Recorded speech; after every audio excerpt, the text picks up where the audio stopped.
नमस्कार। नमस्कार। नमस्कार। नमस्कार। आज मेरे साथ चर्चा के लिए बिहार के मुजफ्फरपुर से अनिल प्रकाश जी हैं, जो पिछले 40 सालों से गंगा मुक्ति आंदोलन चला रहे हैं। आप जानते हैं कि करीब 5-6 दशक से जब से देश में शहरीकरण बढ़ा है और सीवर का उपयोग बढ़ा है, सीवर लाइन का उपयोग बढ़ा है, औद्योगिकरण हुआ है, चाहे चीनी मिलें हों, चाहे शराब कारखाने के मिलें हों, चाहे कागज बनाने वाली मिलें हों, बहुत सारी इस तरह की इंडस्ट्रीज गंगा किनारे लगी हैं। और दूसरा, बांध बने हैं बहुत सारे, और उन बांधों से गंगा जी का पानी जो नेचुरल नॉर्मल धारा में बहता था गंगोत्री से और गंगा सागर तक, और जिसमें ऊपर मंदाकिनी, भागीरथी और तमाम, यमुना जाके इलाहाबाद में और सारी नदियां मिलती थी, तो वो उन सब में प्रदूषण हो गया है। रामगंगा, काली नदी है, रामगंगा और काली कन्नौज में आके मिलती हैं, और सारी गंदगी उत्तराखंड की और पश्चिमी उत्तर प्रदेश के लाके गिराती हैं। हिंडन नदी है जो सारी गंदगी उधर गाजियाबाद और उधर से ला करके बुलंदशहर वगैरह से यमुना जी में गिराती है, और फिर यमुना जी लेके उसको गंगा जी में मिलती है। तो गंगा प्रदूषण एक बहुत बड़ी समस्या है, और वो संकट के गंगा जी के वजह से नहीं है, वो संकट हमारी वजह से है। जैसे जैसे हम शहरी सभ्यता की ओर बढ़ रहे हैं, जैसे जैसे हम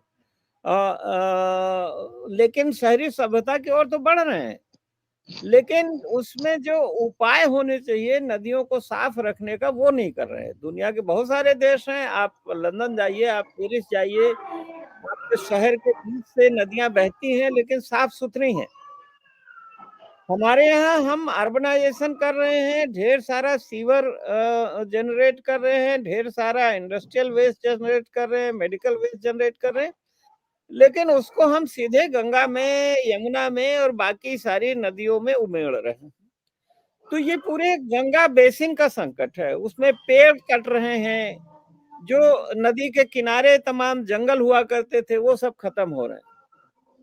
तो अनिल प्रकाश जी इन्हीं सब मुद्दों पर काम कर रहे हैं 40 साल से, और अब मुजफ्फरपुर में अगले 28, 29 और 30 नवंबर को एक बड़ा सम्मेलन होने जा रहा है, जिसमें पूरे देश से लोग आ रहे हैं। मैं भी जाना चाहता था लेकिन कुछ कारण से नहीं जा पाया, तो मैंने सोचा कि चलिए पहले अनिल प्रकाश जी से बात किया जाए कि भाई ये किस लिए बुला रहे हैं, ये इतना बड़ा गंगा बेसिन संकट एवं समाधान, ये जो सम्मेलन मुजफ्फरपुर में, तो उसका क्या है, गंगा बेसिन पर क्या संकट है और क्या समाधान आपको लगता है? बहुत बहुत धन्यवाद रामदत्त जी, आपको तो आना ही होगा, लेकिन ये 28, हाँ, 28, 29, 30 नवंबर को ये मुजफ्फरपुर में हो रहा है। मुजफ्फरपुर गंगा से, पटना से गंगा पार करने के बाद 80 किलोमीटर के आसपास, एयर डिस्टेंस है 70 किलोमीटर, लेकिन रोड से डिस्टेंस है 80 किलोमीटर करीब। तो ये है गंगा के उत्तर वाला हिस्सा है, और हिमालय बगल में है। यहाँ से कुछ दूर जाएंगे तो नेपाल का बॉर्डर आता है, तराई का इलाका है। तो असल में क्या हुआ, 42 साल पहले जब कहलगांव में एक छोटे से गांव मल्लाहों की बस्ती में जब हम काम करने लगे उनके बुलावे पर, क्योंकि जमींदारों और ठेकेदारों का भयानक शोषण था, तो पहली लड़ाई तो वो हुई कि पूरे 500 किलोमीटर में लाखों लोगों ने विद्रोह कर दिया। 82 से 90 तक ऑर्गेनाइजेशन का काम हुआ, और स्त्री पुरुषों ने ऐसा विद्रोह किया और टैक्स बंद किया कि तमाम रिप्रेशंस के बावजूद अंत में मुख्यमंत्री लालू यादव थे, उनको बुलाना पड़ा हम लोगों को, और उसके माने एक पेन के नोक से उसी दिन रात तक गजट करके पूरा फ्री फिशिंग हो गया फॉर ट्रेडिशनल फिशरमैन। तो वो लड़ाई, लेकिन इसी बीच में हम लोग जो है एक देख रहे थे कि वहां कहलगांव में सुपर थर्मल पावर स्टेशन बनाने जा रहे थे और बहुत था कि विकास का ये है। तो हम लोगों ने जो स्टडी किया, क्योंकि गंगा सहनी थे एक मल्ला, उनके घर के पास बैठे थे, बूंदाबांदी हो रही थी, उन्होंने कहा कि कोटा गए तो डीसीएम फैक्ट्री का जो पानी गंदा पानी आया तो पैर जलने लगा और सब मछली खत्म हो गई। उधर से दूसरे व्यक्ति बोले कि आगरा में मछली पकड़ने जाते हैं तो पानी पैर जलने लगता है, काला हो गया है जमुना का पानी। तो आप जो है ये तो इसलिए सुपर थर्मल पावर स्टेशन बनेगा तो भयानक होगा, इसका विरोध किया जाए और जुलूस निकाला तो तमाम लोग नाराज हो गए। सुनीता नारायण ने हम एक लेख लिखा, हमारे दिल्ली में एक राधा कृष्ण जी ने एक सेमिनार बुलाया था तो हम भी आ गए थे, हम जाते नहीं थे बाहर दूसरे, लेकिन बड़ी उन्होंने कोशिश की, अंत में हम गए तो वहां सुनीता ने जो सीएससी की चीफ है अनिल अग्रवाल ने शुरू किया था, वो आई थी तो उसने एक स्टोरी लिख दी, हिंदुस्तान टाइम्स या टाइम्स ऑफ इंडिया में कॉलम लिख दिया। अब तो बवाल हो गया, वहां के विकास का विरोध कर रहे हैं आप लोग, बहुत गालियां दी। तो 40 साल पहले मैंने एक लेख लिखा था, रिसर्च बेस्ड था वो, प्रभाष जोशी जी ने जनसत्ता में एडिट पेज पर छाप दिया था, कहलगांव का कहर ढाएगा कहलगांव का बिजली घर। तो अभी हम गए थे, रो रहे हैं लोग कि भाई आपने जो आपको गालियां दी हम लोगों ने, लेकिन अब पूरा खेत राख से भर गया है और हम लोग चावल बनाते हैं तो महिलाएं कह रही थी तो माड़ पसाते पसाते, प्रेशर कुकर में तो बनता नहीं है वो गाँव में, तो पसाते काला हो जाता है।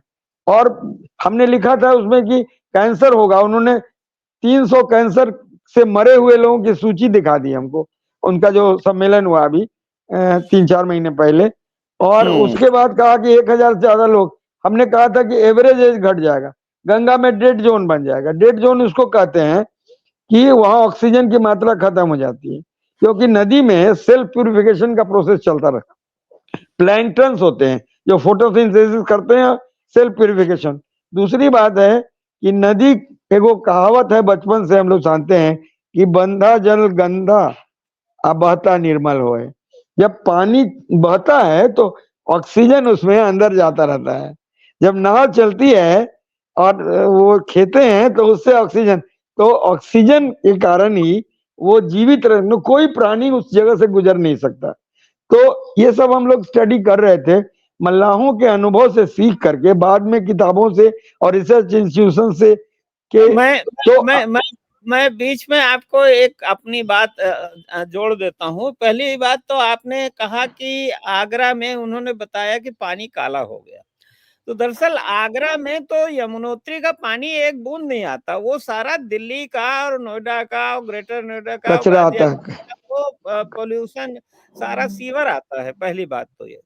दूसरी बात, आपने मछुआ समुदाय के बारे में बात की, तो मैं भी उसी सेंटर फॉर एनवायरनमेंट जो दिल्ली की संस्था है जिसमें अनिल अग्रवाल जी उस समय थे, तो मैंने भी एक रिसर्च फेलोशिप ली थी। तो मैं 2 महीने सारी नदियों का मैं घूमा और फिर मैंने तमाम वैज्ञानिकों से बात की, अफसरों से बात की, फिशरीज डिपार्टमेंट से बात की, लेकिन किसी को खुद ठीक से समझ में नहीं आ रहा। तो फिर मैं मछुआ समुदाय के लोगों के पास गया और उनके साथ मैं जब गया नदी के किनारे और बोट में बैठ के, तब उन्होंने जो समझाया, दरअसल वो भुक्तभोगी भी हैं और मैं तो उनको नदी वैज्ञानिक कहता हूँ।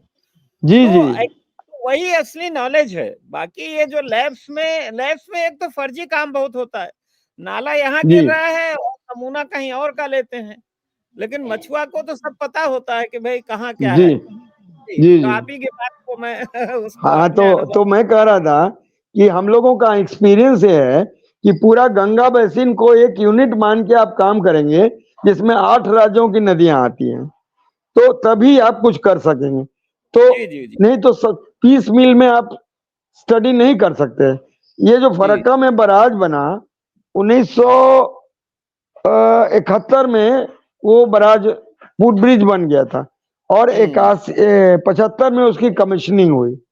तो उसके बाद से 80% मछलियां खत्म हो गई नदी में, गंगा समेत 8 राज्यों की नदियों में, और करोड़ों लोग, मल्लाह लोग, वो बेरोजगार हो गए। मतलब गरीब जरूर थे लेकिन पेट भरा हुआ था उनका, और उनको माइग्रेट नहीं करना पड़ता था, रिक्शा नहीं चलाना पड़ता था दिल्ली जाकर के या कहीं करके, किसी के यहाँ नौकर और दाई का काम नहीं करना पड़ता था। वो बताती थी सोनिया देवी कि भाई हमारा तो गंगा तो मेरी खेती है। इंडियन एक्सप्रेस में सेवंती नैनन को भेजा था क्योंकि इनको बीजी वर्गीज को लगा कि कहाँ गायब हो गया अनिल प्रकाश, तो वह संघर्ष वाहिनी का लीडर था, अभी तो पता ही नहीं चल रहा है कहाँ चला गया, किस गांव में बैठ गया।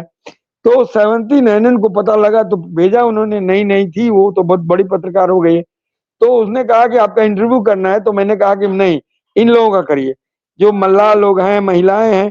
तो सोनिया देवी लीडर थी, वो उसने कहा कि गंगा तो मेरी खेती है, तो स्टोरी लिखी हाफ पेज की, गंगा तो मेरी खेती है, सोनिया देवी, उनका फोटो, जर्नी फ्रॉम बोध गया टू लैंड स्ट्रगल हम लोगों ने किया था, मठ की जमीन लिबरेट कराई थी जेपी के नेतृत्व में। तो उस समय जीवित थे जेपी, उनके मतलब गाइडेंस में ही ये स्ट्रगल खड़ा हुआ था। तो 10,000 एकड़ जमीन लिबरेट हुई थी वहां मठ के कब्जे से, तो वहां के लोगों ने बुलाया मुझे, तो जर्नी लिखा, वो जर्नी फ्रॉम बोध गया टू कहलगांव, ये स्टोरी हाफ पेज की थी। तब देश को पता चला कि ये आदमी कहाँ बैठा हुआ है। हम बाहर जाते नहीं थे, सेकेंड लाइन वालों को भेजते थे बाहर। देखिए, एक जो आपने जो कहा, एक्चुअली जो हमारे प्राचीन ग्रंथों में, चरक संहिता में और जगहों पर पानी और नदियों के, जलाशयों के शुद्ध होने का जो सबसे बड़ा प्रमाण माना जाता है कि वहां मछलियां और दूसरे जलचर जीवित हों और अच्छी तरह से।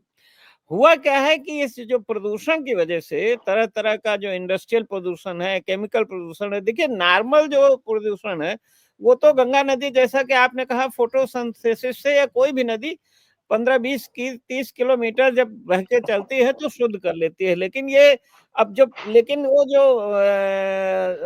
कानपुर के चमड़ा कारखानों का क्रोमियम है, या और बहुत सारे जो विषैला केमिकल है और खनिज है और मेटल्स हैं, हैवी मेटल्स हैं, वो तो साफ होते नहीं। तो नतीजा क्या हुआ है कि ये जो मछलियों का मर जाना नदियों में, और जो जलचर जीव जंतु है, डॉल्फिन भी देखिए बहुत कम हो गई है। तो ये सबसे बड़ा प्रमाण है, इसमें किसी लेबोरेटरी में जाने की जरूरत ही नहीं है कि भाई ये नदी जो है ये डेथ जोन हो गया एक तरह से। और उसके फिर क्या नतीजा होता है, आपने तो सब जगह देखा होगा, मैंने भी देखा कि जो ग्राउंड वाटर भी पोल्यूटेड हो जाते हैं, तो कुओं का पानी जी भी दूषित हो जी जी जाता है।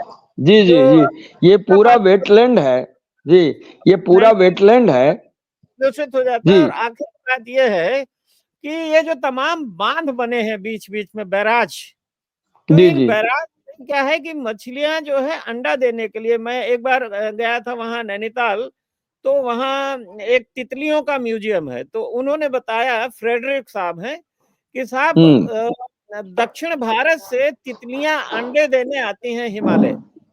तो जी इसी जी तरह मछलियां जो है, वो कई मछलियों की प्रजाति है जो मछलियां धारा के उल्टी चलती हैं और जी यहाँ जी से लेकर पूरा ऊपर आगे तक जाती हैं, हरिद्वार से ऊपर पूरा सब जाती थी। अब वो अंडे देने जाती थी, तो वो सारा प्रोसेस बंद हो गया है, ये जो बराज और बांध तमाम बन गए हैं। देखिए ऐसा हुआ कि जो बहुत सारी मछलियां ऐसी हैं, 67 किस्म की मछलियां खत्म हुई हैं। डॉक्टर बिलग्रामी ने स्टडी की, जब हमको कहा कौन छट्टू सैनी ने नाव पर कि जमींदारी और ठेकेदारी तो हम लोग खत्म कर देंगे, ऑर्गेनाइज हो गए हैं, 1-2 साल की बात है, टैक्स हमने बंद कर रखा है, लेकिन फरक्का बराज तोड़वाइए, हम चक्कर में पड़ गए। अब एक प्रस्ताव पास करने लगे सम्मेलन में, हमने रुकवाया, भागे डॉक्टर बिलग्रामी के पास, उन्होंने कहा कि वो ठीक कर रहे हैं, ये 7 पेज की मेरी रिपोर्ट लीजिए, हमने स्टडी कराया है और अपने रिसर्चर से, और 67 की मतलब लिस्ट उन्होंने दी उनको, कहा कि ठीक वही लिस्ट हमारे पास है। तो बहुत सारी मछलियां ऐसी, झींगा वगैरह, तो समुन्द्र के पानी में ही उसका ब्रीडिंग होता है, और हिल्सा वगैरह का ब्रीडिंग जो होता है वो इलाहाबाद के ऊपर हरिद्वार तक में होता है। तो आप नदी किनारे देखेंगे कि पहले मेल ट्रेन के स्पीड में उल्टी धारा में नदी मछली जाती थी, तो वो बंद हो गया और चोक कर गया। फिश लैडर होता है मछली आने जाने का रास्ता, हमको तो पता ही नहीं था, इंजीनियरिंग कॉलेज में गए, हाइड्रोलिक सिस्टम समझा, सिस्मोलॉजी समझे हमारे लोग, ये गंगा मुक्ति आंदोलन एक तरह का स्कूल बन गया, यूनिवर्सिटी बन गई रिसर्च की। तो हमारे तमाम लोग, तो क्या हुआ ना कि हिमालय को तो आपने हजामत कर दिया, तो हिमालय अब सीधे पानी नीचे चला आता है। फ्लड का जो प्रॉब्लम है, पहले था क्या कि जड़ों के माध्यम से झाड़ियों के अंदर पत्थर के कोटरों में जमा होता था और झरनों के रूप में सालों भर पानी आता था। अब नतीजा है एक ही बार पानी आ जाता है। इस बार बहुत कम बारिश, मतलब बारिश हुई, लेकिन बाढ़ बहुत आई, क्योंकि हमने पूछा किसी पत्रकार ने रांची में मुझे, ये क्या हुआ? हमने कहा कि 500 लीटर का एक ड्रम ले लो, 1000 लीटर का, और उसमें 1000 लीटर पानी डालो, उसके पहले 500 लीटर के बराबर का मिट्टी भर दो या बालू भर दो, तो क्या होगा? ओवरफ्लो होगा ना। तो पानी कम बरसा है, लेकिन गंगा में सिल्ट भरा हुआ है। वो सिल्ट 150-150 फीट की उड़ाई हो जाती थी फ्लड के टाइम में, या खेतों में बीत जाता था उपजाऊ मिट्टी और समुद्र में चला जाता था। अब जो है, अब ये कह रहे हैं सिल्ट हटाएंगे, बिहार सरकार कह रही है। अरे सिल्ट आपकी कैपेसिटी है, केवल एक कोसी नदी में एक साल में जितना सिल्ट आता है, डॉक्टर डीके मिश्रा ने कैलकुलेट किया था 15-20 साल पहले कि एक साल का सिल्ट हटाने के लिए 24,000 ट्रक्स 24 आवर्स 6 महीने लगेंगे, तब वो एक साल का हटेगा। तो गंगा का सिल्ट कहां से हटाएंगे? कोसी तो ट्रिब्यूटरीज है, 50 ट्रिब्यूटरीज है ऊपर के नीचे तक, तो 8 राज्यों की, हिमालय का पूरा आता है। और हिमालय का जो मिट्टी आती है ना, वो बहुत ही उपजाऊ है, कि पूरा मैदान उसी से बना है। और भाई मिसिसिपी का एक गंगा मिनट, को, जी, गंगा जी को एक मैंने मिनट, कहा, हाँ माँ, गंगा जी को हम लोग माँ इसीलिए कहते हैं हिंदुस्तान के लोग, क्योंकि पालनहार है। ऊपर से ला के और वो हमारे खेतों के लिए और जो फसलों के लिए और बागों के लिए वो उर्वरा मिट्टी लाती हैं, पानी लाती थी बल्कि। देखिए, अमेरिका में मिसिसिपी वैली है, उसके बराजेज और बांध वो फेल कर गए 1950 पर, उसकी डिकमिशनिंग चल रही है। एक एक बांध, और जिस कंपनी को बांध बनाने की ठेका मिलता है, उसी कंपनी को मिल जाता है बांध तोड़ने का। 20-20 साल लगते हैं एक बराज को तोड़ने में। अच्छा, एक और बात करके आगे बढ़ेंगे कि दुनिया भर में जितने बराजेज हैं, उसमें 94% वो फेल कर गए हैं। आई लाइफ फरक्का बराज का खत्म हो चुका है। इंजीनियर्स का, साइंटिस्ट लोगों का कहना है कि अब साइड में दूसरा बना देना चाहिए या खोल देना चाहिए। किसी दिन गंगा, इस साल तो डॉक्टर आईआईटी कानपुर वाले जो प्रोफेसर राजीव सिन्हा है, वो हम लोग फोन पर रो रहे थे उस दिन कि पानी बढ़ गया, किसी क्षण तोड़ देगा तो 500 साइड में मालदा में, तो किसी दिन भी, किसी क्षण 5-10 लाख लोग मर जाएंगे, लगभग रो रहे थे वो भी। और सुबह जब पानी नीचे आ गया, तब हम लोग खुशी से फोन पर बतियाए। हम रांची में एक सेमिनार में गए थे, इसी जल जंगल जमीन का, और साइंटिस्ट लोग कह रहे हैं इनको, गवर्नमेंट ऑफ बिहार को, जानते हैं, हमने उस बाढ़ आने से 1 महीने पहले नीतीश कुमार को एक चिट्ठी लिखी, मेल किया कि भैया आप 7 बराज बनाने की जो 11,000 करोड़ की नई योजना ले आए हैं, पहले फरक्का का जो आपने कमेटी बनाई थी उसकी रिपोर्ट तो देख लो। और हम डायलॉग करना चाहते हैं, महाविनाश होगा, लेकिन जवाब नहीं दिया। जो चीफ मिनिस्टर का ऑफिस तुरंत हमको रिस्पॉन्ड करता था और 2 घंटे के अंदर चीफ मिनिस्टर से बात कराता फोन पर, या जल संसाधन मंत्री 10 मिनट के अंदर रिंग बैक करते थे, वो फोन नहीं उठा रहे हैं और हमारे मेल का जवाब नहीं दे रहे हैं। बड़ा अजीब लग रहा है। डेमोक्रेसी में डायलॉग है, ठीक है, हम विधायक नहीं है, एमपी नहीं है, लेकिन हम जनता के जन संघर्षों के तो प्रतिनिधि हैं। हमने उनको ये भी कहा कि हम लोग जेपी के आंदोलन में साथ काम किए हुए हैं, उस नाते भी तो आप हमको जवाब दीजिए। लेकिन नहीं, इतनी बेरुखी है। और सेंट्रल गवर्नमेंट का, वो खुलवा देते तो क्या हो जाता, जान तो बच जाती। सारे बराज एक दिन में खोलेंगे तो विनाश होगा। रोज एक बराज का गेट खोलना पड़ता है। 67 बराज, 108 107 फाटक हैं उसके, उसमें लगभग 50 तो फेल हो गए हैं। तो दुनिया भर के सारे बराज, यूरोप में हर साल दर्जनों बराज तोड़े जा रहे हैं और 3 साल के अंदर वाटर क्वालिटी अच्छी हो रही है। वहां मछलियों की तादाद बढ़ रही है। मिसिसिपी में भी तोड़ा जा रहा है और यहाँ कह रहे हैं कि हम 16 बराज बनाएंगे, इसलिए कि अडानी को फायदा करवाना है। जी जी जी जी। तो अच्छा ये बताइए, जैसे कि आप जो गंगा मुक्ति के लिए सम्मेलन आयोजित कर रहे हैं मुजफ्फरपुर में 28, 29, 30 नवंबर को, जी जी। तो उसका एजेंडा क्या है? उसका एजेंडा है, असल में एक डायलॉग है। ये डायलॉग है तमाम जो उसके स्टेक होल्डर्स हैं, मतलब मल्लाह लोग हैं, किसान लोग हैं, जो दाह संस्कार कराने वाले डोम जाति के लोग हैं, जो गरेडिया हैं, और उसके अलावा नौजवान हैं, गंगा के अंदर जो स्नान करते हैं, छठ करते हैं, जो पूजा करते हैं, तमाम लोगों को हम लोग जुटा रहे हैं, उसके प्रतिनिधियों को और साइंटिस्ट लोगों को, जो वर्ल्ड रिनाउंड साइंटिस्ट लोग भी आएंगे, नेपाल से भी आएंगे, यहाँ से भी आएंगे। अब ये मछली पकड़ने वाले नाविक से लेकर के और दाह संस्कार करने वाले बनारस से डोम से लेके बड़े से बड़े साइंटिस्ट के बीच डायलॉग कराना है ये। और उसमें समस्या नहीं, बहुत अच्छा आप कर रहे हैं, क्योंकि समस्या यही है कि हम लोग जो शहरों में बैठे हैं, नल का या बोतल का फ्रेश पानी ले लेते हैं और अपना जो है वो बहा देते हैं या इंडस्ट्रियल पोल्यूशन बढ़ा देते हैं, और जो फिर गंगा के किनारे रहने वाले आबादी है, चाहे वो मल्लाह हो या कोई किसान हो या कोई भी लोग हो, वो सारा मल उनको या स्नान करने जा रहे हैं, मान लीजिए स्नान करने जाते हैं लोग, एक पंडित जी मिले हमको। पहले जानवरों को, पहले खेत जोतने जाते थे तो वहीं जानवर पानी पीता था, वहीं आदमी के घर से रोटी आ जाती थी, वहीं खा के बैठ किसान खाता था, नहाता था। तो अब कुछ भी सब होती है ना, गंगा जी के किनारे जो रहने वाले वो असल में तक वो लोग एक नहीं होंगे ना, तब तक ये समाधान भी नहीं निकलेगा, चाहे जितने जिसकी पेट पर पहले लात पड़ी है ना, वही सबसे हमसे पूछते हैं कि मल्लाह लो, आधी आबादी तो नदियों के कारण मल्लाहों की है, तो सबसे ज्यादा बेचैनी उनके अंदर है। उसके बाद किसान का, जिसका बाढ़ से बैक वाटर जाता है ना, तो बैक वाटर जाता है तो पूरा खेती बर्बाद हो जाती है, एम्बैंकमेंट टूटते हैं। हमारे बागमती इलाके में एम्बैंकमेंट के खिलाफ में बहुत जबरदस्त आंदोलन चल रहा है 14 साल से, 1 इंच भी हम लोग बढ़ने नहीं दे रहे, हमारे किसान लोग। गोली चलाओ या माफिया का इस्तेमाल करो, कुछ भी करो, लेकिन हटेंगे ही नहीं। तो वो रुका हुआ है, जहां जहां जो अड़ जाते हैं, जैसे गंगा में अड़ गए लोग। अब भागलपुर जिले में डॉल्फिन सेंचुरी बना दिया, अरे मल्लाहों को गिरफ्तार कर लेते हो।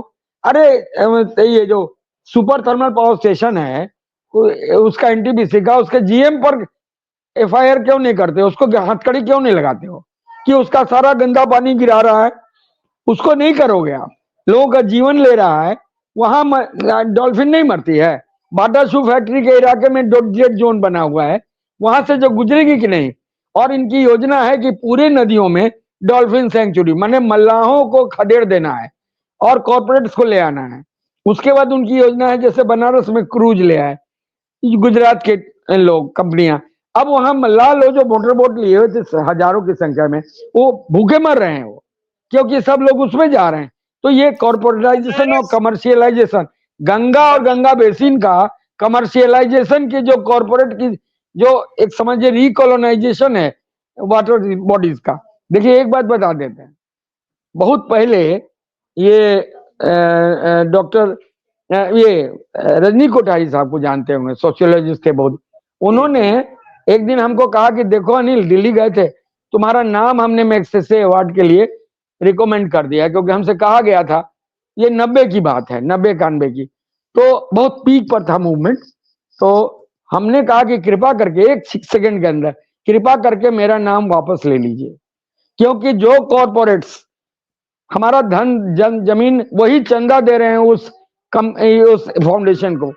और जब जी राइट लाइवलीहुड की जब भेजा जा रहा था, एक हमारे मित्र ने, नाम लेना जरूरी नहीं है, उन्होंने भिजवाया और डॉक्यूमेंट्स मंगवाया, तो हमने ये आई थी हमारे पास उनका संदेशा लेके, ये क्या नाम है, महाराष्ट्र के 2 लोग, एक जो बड़ी बड़ी पत्रकार है चरखा की संपादक से शुरू में, अरे बोल रहा है, तो वो आई, 2 लोग आए।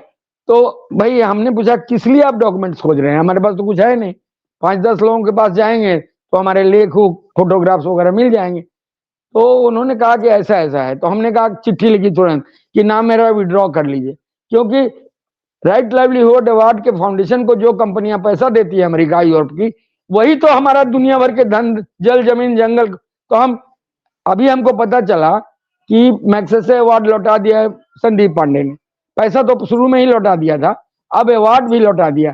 तो हम लोग ये हम नहीं करें कि जिन्होंने अवार्ड लिया वो बेईमान है, वो केयरलेस थे।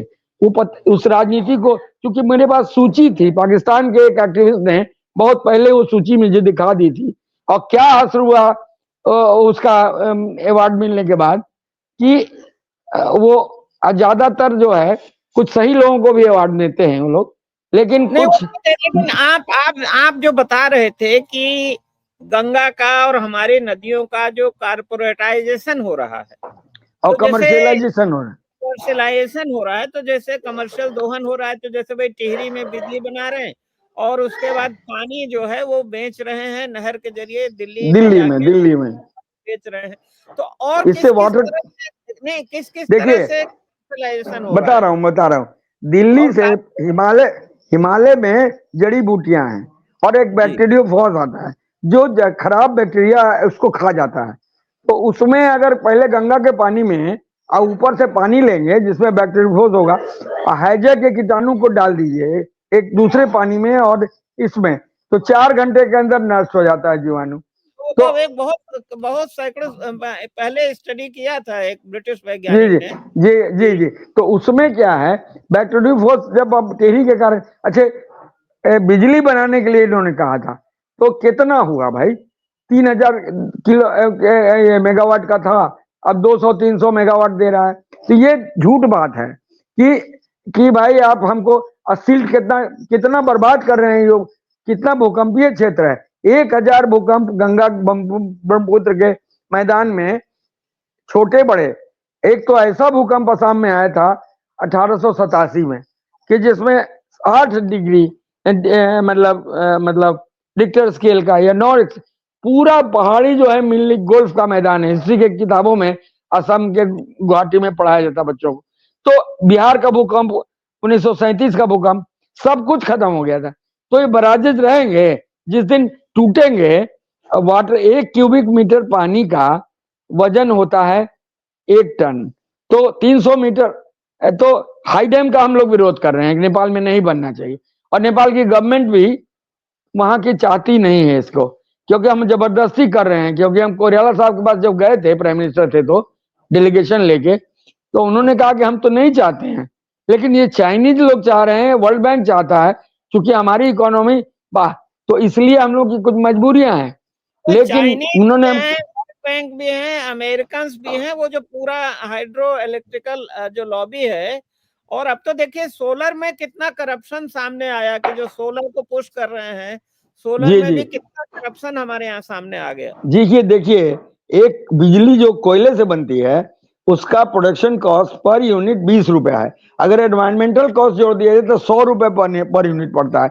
इकोलॉजी और हेल्थ का कॉस्ट जो अमेरिका यूरोप में कैलकुलेट किया गया, तो आप और 1.5 रुपए में कोई भी चाइनीज कंपनी या ब्रिटिश कंपनी या इंडियन कंपनी सऊदी अरबिया में बना दिया, यहाँ 3 रुपए बनाने को तैयार है। इसलिए करप्शन है, हम तो पहले ही लिख दिए थे कि ये घूस कमीशन देना पड़ता है। फिर भी 3 रुपए की बिजली आप नहीं लेना चाहते हैं, 2 साल में जो बिजली घर खड़ा कर देगा वो आप नहीं लेना चाहते हैं। आप 10-15 साल में जो, अच्छे अभी फ्रांस में कुछ साल पहले यूएन के इसमें एनवायरमेंटल पैनल के द्वारा एक कॉन्फ्रेंस बुलाया गया, जब नरेंद्र मोदी जी भी गए थे, उसमें तय हुआ कि 20 साल पुराने भी जो भी बिजली घर हैं कोयले वाले, उसको मरम्मत नहीं किया जाएगा, खराब हो जाएगा तो उसको कबाड़ में डाल दिया जाएगा और सोलर लगा दिया जाएगा। आप अभी भी बिजली घर क्यों लग रहे हैं? अभी कहलगांव में बर्बाद कर दिया, कहलगांव का इलाका, और बगल में पीरपैंती में 2100 मेगावाट का एक सेंट्रल गवर्नमेंट से पास हो गया, बिहार सरकार ने अप्रूव कर दिया।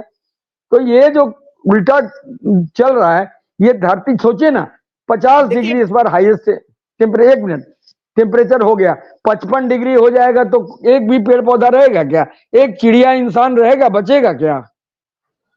कोई तालाब में पानी रहेगा? आप ये जो बात कर रहे थे थर्मल पावर की, तो हमारा आप ओबरा, सोनभद्र और ये सारा इलाका आप देखिए कि वहाँ पूरा, वहाँ चिरौंजी के जंगल हुआ करते थे, सब बर्बाद हो गए। हाँ मैं देख आया हूँ सब जगह। और ये और हमारे यहाँ बक्सर में, बक्सर के बर्बाद हो गए सारे पेड़। अरे छोड़िए, एक छोटा सा ईंट भट्ठा लगता है तो आसपास के जो आम और महुआ के पेड़ और सब फल बर्बाद हो जाता है, सब खत्म हो जाते हैं। तो फिर ये थर्मल सब्जियां खत्म हो जाती हैं जी। तो एक बात कहना चाहूंगा कि इसको लेकर शुरू से ही गंगा मुक्ति आंदोलन ये कह रहा था तो 90 के दशक से ही हम लोग कह रहे हैं कि भैया ये डेवलपमेंट का मॉडल नहीं चलेगा, ये कॉर्पोरेट्स का मॉडल है, नियो कॉलोनाइजेशन का मॉडल है, ये अमेरिका को भी नहीं बचने देगा। समझ लीजिए, जो बिल गेट्स बेचारे तो अपनी आमदनी का 50% खर्चा कर देते हैं वेलफेयर में। हमारे यहाँ के जो अंबानी और अडानी हैं वो 3% का जो कानून बना हुआ है मुनाफे का नहीं करते हैं। अजीम प्रेम जी कर रहे हैं, टाटा कर रहे हैं, बिरला ने भी कुछ किया। लेकिन अभी जो नए कॉर्पोरेट्स आ रहे हैं, जो क्रोनी कैपिटलिज्म है, कैपिटलिज्म भी उतना बुरा नहीं है जितना क्रोनी। अमेरिका में तो इसीलिए तो अडानी साहब को घेरे में ले आया है कि क्रोनी कैपिटलिज्म, जो कुछ खास चुने हुए कॉर्पोरेट्स को जब स्टेट का पेट्रोनेज मिल जाता है, वो लूट करने के उनके लाखों करोड़ हर साल उनके टैक्स के या लोन के माफ कर दिए जा रहे हैं। ये सारे असल में ये पूरा इन दुनिया को बेहतर बनाने की लड़ाई है गंगा मुक्ति की। और 22 संगठन, संयुक्त किसान मोर्चा भी हम लोगों के साथ मिलकर लड़ रहा है। बक्सर में सुपर थर्मल पावर स्टेशन के खिलाफ वो लड़ रहे हैं और हम लोग सब साथ हो गए हैं।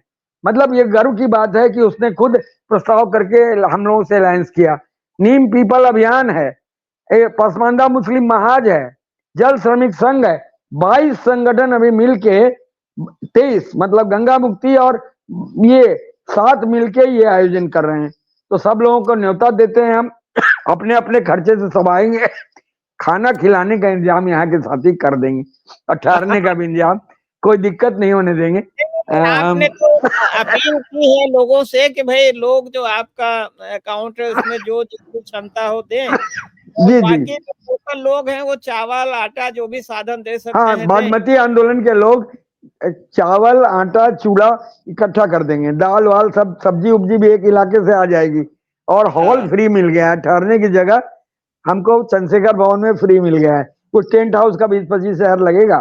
तो खर्चा जो 5 लाख का बजट था वो घट के 2 लाख में आ गया है, 1.5-2 लाख में। तो कुछ बाहर से पैसे दे देंगे और हाँ, शेष यहाँ के लोग इकट्ठा। भाई महिलाओं की बस्तियों में, किसानों के गांव में हमारी कल्चरल ट्रुप घूम रही है और उनसे कह रही है कि 20 रुपया 25 रुपया 50 रुपया दे दो, क्योंकि हमको फंडिंग एजेंसी पैसा दे सकते थे, ऑफर भी किया था, लेकिन हम आंदोलन का काम जनता के पैसे से होगा जैसे गांधी जी ने किया था। तो एक चीज बताइए, गंगा जी के किनारे इतने मेले लगते हैं, इतने मेले साल भर लगते हैं, अष्टमी का और अमावस्या का, पूर्णमासी का, उसके अलावा कुंभ, अर्ध कुंभ, महाकुंभ ये सब होता है हरिद्वार से लेके, और अब इलाहाबाद में प्रयागराज में कुंभ होने वाला है। तो जी जी आप जो गंगा जी के भक्त हैं, गंगा जी के प्रेमी हैं, जब वहां जाते हैं उनको इतना कष्ट होता है। हालांकि जब महाकुंभ होता है तो सरकार कुछ पानी छोड़ देती है, तो जब पानी थोड़ा वहां ऊपर बैराजे से छोड़ देते हैं रामगंगा के, उससे तो थोड़ा पानी आ जाता है, लोगों को लगता है कि पानी साफ है। तो क्या आप जो वहां करोड़ों गंगा भक्त आएंगे, गंगा जी के जो अपने माँ मानते हैं, उनके बीच भी आप जाएंगे? जी, हम लोगों ने आप ही के सुझाव पर एक सेंट्रल कोर्ट टीम से बात की और तय हो गया है कि कैंप लगाएंगे वहां। और वहां हमारा कल्चरल ट्रुप जो है बहुत स्ट्रांग है, 3 दिन से यहाँ नाटक का रिहर्सल कर रहा है और मोहल्ले मोहल्ले में घूमेगा। एक से एक कलाकार हैं हमारे कल्चरल ट्रुप में, सब वहां जाएंगे। और मेला उला लगाने का तो हम लोगों का पहले से भी रिवाज है। तो वहां आपका सुझाव जो आया था बनारस उसको में तो दुनिया के लोग आते हैं। हाँ, बनारस के भी सब जगह हम लोग करेंगे। और चूंकि इलाहाबाद के लोग भी हमसे जुड़ गए हैं हमारे इस अभियान में, वहाँ के उत्तराखंड के लोग भी हैं, और बनारस से इलाहाबाद में तो हजारों लोगों का जुलूस निकलता है मल्लाहों का, और वो इसके साथ जुड़े हुए हैं। बनारस में भी है डोम जाति के लोग जिन पे इतना अत्याचार हुआ कि 1 लाश के जलाने का ठेका दे दिया था, 30,000, और बनारस में 10,000। वहां एक नौजवान है हरिश्चंद्र केवट, उसने 10 दिन अनशन किया। 10-10 हजार लोग उसके अनशन स्थल पर आने लगे तो मोदी गवर्नमेंट, ये योगी गवर्नमेंट ने वो सब मछली का ठेका और ये लाश जलाने का जो ठेका है कैंसिल किया। तो वो उनके प्रतिनिधि भी हमारे यहाँ आ रहे हैं। तो जितना भी समाज है, माने मेहतर डोम से लेकर के ब्राह्मण तक, एक दिन एक जगह पंडित जी नदी किनारे मिल गए, बेचारे हवाई चप्पल पुरानी और साधारण गंजी पहने हुए थे। बोले हम लोगों के लिए कोई स्थान है कि एकदम स्थान है, निर्मल रहेगी गंगा तभी ना आप पूजा कराएंगे। तो सब लोगों के लिए स्थान है ये हाँ, ये जरूर है कि पेट पर सबसे ज्यादा लात पड़ी है मल्लाहों की और किसानों की, फ्लड वगैरह की वजह से। तो जाहिर है कि वो सबसे ज्यादा आगे है और रहना भी चाहिए। लेकिन एक वो कहा गीत था ना राम गोपाल दीक्षित का बिहार आंदोलन में, बहुजन माने क्या कहते हैं, गुरुजन शिक्षक बुद्धिजीवियों अनुभव भरा सहारा दो। तो छात्र हैं, नौजवान हैं, बुद्धिजीवी हैं, साहित्यकार है, संस्कृति, सबकी जरूरत है इसमें। सब मिलकर नया हिंदुस्तान बनाएंगे, नई दुनिया बनाएंगे। आप सही कह रहे हैं कि जो गंगा मुक्ति आंदोलन है वो भारत में जो डेवलपमेंट का गलत मॉडल है और जो नेक्सस है बिजनेस वालों का और गवर्नमेंट का या पॉलिटिशियंस का, उसका परिणाम है। तो गंगा मुक्ति आंदोलन से हम समझते हैं कि डेवलपमेंट का एक नया कॉन्सेप्ट और मॉडल भी निकलेगा। जी जी जी, वो बहुत पहले से सोचा हुआ है। तो हम ये कह रहे थे कि इंडस्ट्री में एक तो सोलर लिथियम बहुत ज्यादा है अभी आपके पास, और वो जो है हम लोग जो हैं उसका इस्तेमाल बैटरी में कर सकते हैं। भारत में भी लिथियम बहुत मिल गया, सरप्लस है। कल को 2 साल पहले तक बहुत महंगा था लिथियम, बैटरी में इस्तेमाल होता है। उसके अलावा नई टेक्नोलॉजी खोज सकते हैं ना हम लोग। और भी ये जो हाइड्रो इलेक्ट्रिसिटी है बहुत डेंजरस है, ये भी डेंजरस है। कुछ लोग सोचते हैं ये नहीं ये बहुत नुकसानदेह है। और हाइड्रो इलेक्ट्रिसिटी वाली कंपनियों को फायदा क्या है, उनको पता है कि 40 साल के बाद कोई पानी नहीं रहने वाला है, ये डैम फेल कर जाएगा। लेकिन इस बीच में इतना लूट लो। और असली बात है कि जापानी सुपर फंड और वर्ल्ड बैंक जो कर्जा दे रहा है, बिना सूद का कर्जा दे रहा है। जापानी super fund minus interest rate में सूद पैसा दे रहे हैं ताकि उनकी टेक्नोलॉजी, उनका आदमी उसमें लगे और उनको मुनाफा का हिस्सा मिले। तो इस खेल को हम लोग 42 साल पहले समझ गए थे। तो इसलिए नर्मदा वगैरह का आंदोलन बाद में शुरू हुआ। चिपको आंदोलन से प्रेरणा हम लोगों को मिली, सुंदरलाल बहुगुणा भट्ट जी, उस सबसे बहुत जुड़ाव था। और बाद में नर्मदा आंदोलन को खड़ा करने में भी रजनी कोठारी, बीडी शर्मा के साथ हम लोगों का भी 2 पैसे का योगदान रहा है। अभी मेधा पाटकर आई थी तो मैंने कहा कि जब पहली बार मेधा मिली हमको तो एयरपोर्ट पर यूनाइटेड नेशंस यूनिवर्सिटी का एक इंटरेक्शन प्रोग्राम था, रजनी कोठारी ने जबरदस्ती भिजवा दिया हमको। तो जापान में उसका सेंटर है। तो वहां जब हम लोग गए ना हवाई जहाज से अहमदाबाद, तो एक जीन्स पहनी हुई लड़की मिली रिसीव करने के लिए, सेतु संस्था की। तो मैंने कहा मेधा को कि वहां हम प्रभावित नहीं हुए थे, लेकिन मेधा जब आदिवासी के गांव में घुस गई और लड़ाई में प्रोटेस्ट, तो हम सलाम करने लगे उसको और कहा कि तुम आइकन बन गई हो। तो सब लोग मिलकर हम लोग लड़ेंगे, ऐसी बात नहीं है। केरल के जो लोग हैं, समुद्री मल्लाह का संगठन। एक एक कविता आप सुना रहे थे, महिलाएं गाती हैं जो गंगा जी के बारे जी में। जी जी जी जी, मैं सुनाता हूँ। एक साथी थे हमारे, अरे तूरी, दिलीप तूरी, नहीं रहे बेचारे। वो जब हम 82-83 में वहां सक्रिय हुए भागलपुर में और गांव में, तो वो बेचारे 3री क्लास पास थे, रिक्शा चलाते थे। और उनकी पत्नी जो है सत्तू बेचती थी सड़क पर। तो मतलब वो उन्होंने गीत बनाए और उसको गीत को गांव गांव सुनाते थे, एक साथी ढोलक लेके, हारमोनियम लेके, बहुत सारे गीत। तो उसमें से एक गीत है जो 10 जिलों में, मल्लाहों की बस्तियों में, बिहार के 10 जिलों में, गंगा के किनारे के, शादी में गाया जाता है, महिलाएं गाती हैं। जी, कम्युनिकेशन का हम लोगों ने ऑल्टरनेटिव माध्यम बहुत सारा खोज रखा था कि कैसे होता है, कैसे एक दिन 3रे दिन पहुंच जाती है पूरे उत्तर भारत में ये खबर, इलाहाबाद तक, क्योंकि माइग्रेट करते हैं, रोज आते हैं जाते हैं। तो उस समय तो मोबाइल फोन था नहीं, 40 साल पहले, या था भी तो वो अमीरों के पास था, लैंडलाइन तक तो था नहीं हम लोगों के दफ्तर में। तो जी, तो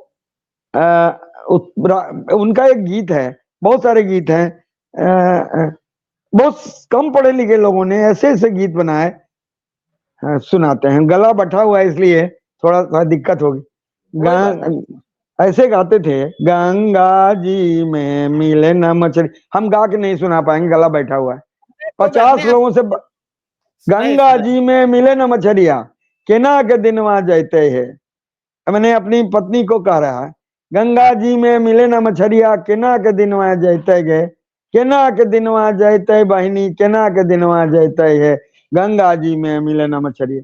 जब गंगा किनारे कल करखनवा, गंगा किनारे कल करखनवा, पनिया भेले जहरवा रे, गंगा जी में मिले न मछरिया, केना के दिनवा जैते है। आगे कहते हैं, जब से फरक का बांध बनेल को, जब से बनक अंगिका भाषा में, जब भागलपुर मुंगेर की भाषा है, अंग प्रदेश की बात, जब से फरक का बांध बनेल को, तब से न मिले मछरिया है, गंगा जी में मिले न मछरिया, केना के दिनवा जैसे।